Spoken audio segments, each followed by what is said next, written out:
Hi students of class 12.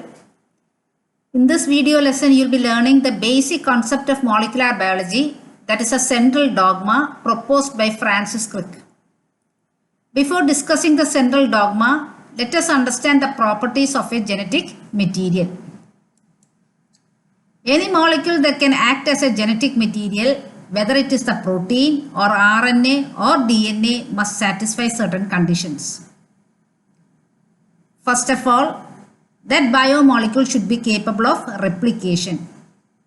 This condition is not satisfied by protein, and hence the belief that protein can act as genetic material has been ruled out.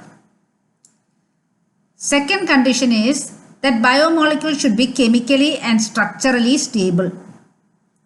We have already learned that ribose sugar of RNA has a highly reactive OH group in the second carbon atom of the pentose sugar, whereas it is absent in DNA.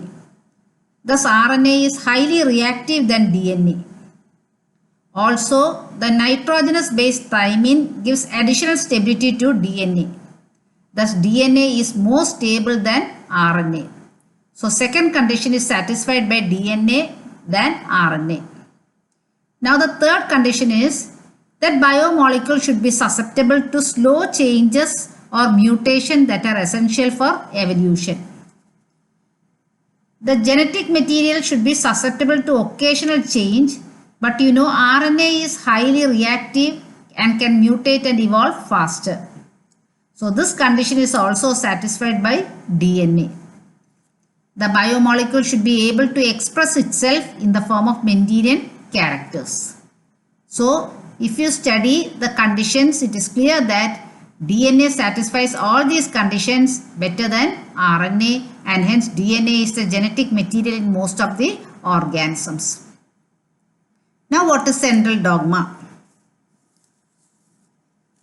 The most important task of a cell is to synthesize proteins based on the codes in DNA. DNA makes copies of itself by the process of replication.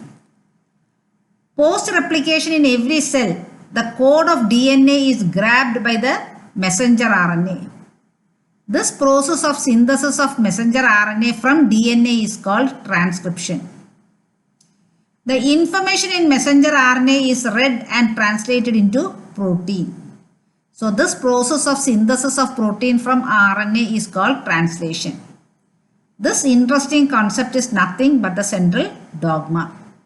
So central dogma of molecular biology proposed by Francis Crick is a unidirectional flow of information from the DNA to RNA by a process called transcription, and from RNA to protein by a process called translation. So this is what is known as central dogma. Now it is seen in certain viruses that the flow of information is in reverse direction, that is from RNA to DNA.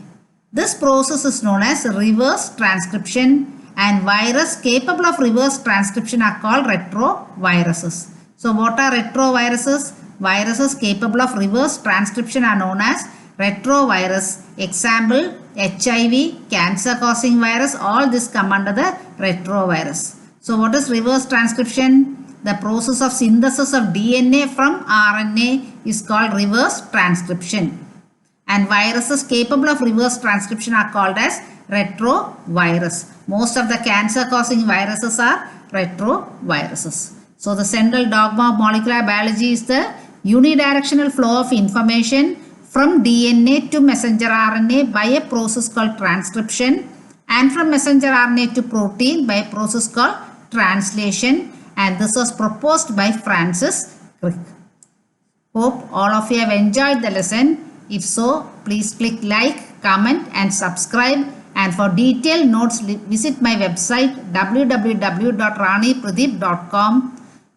Thank you.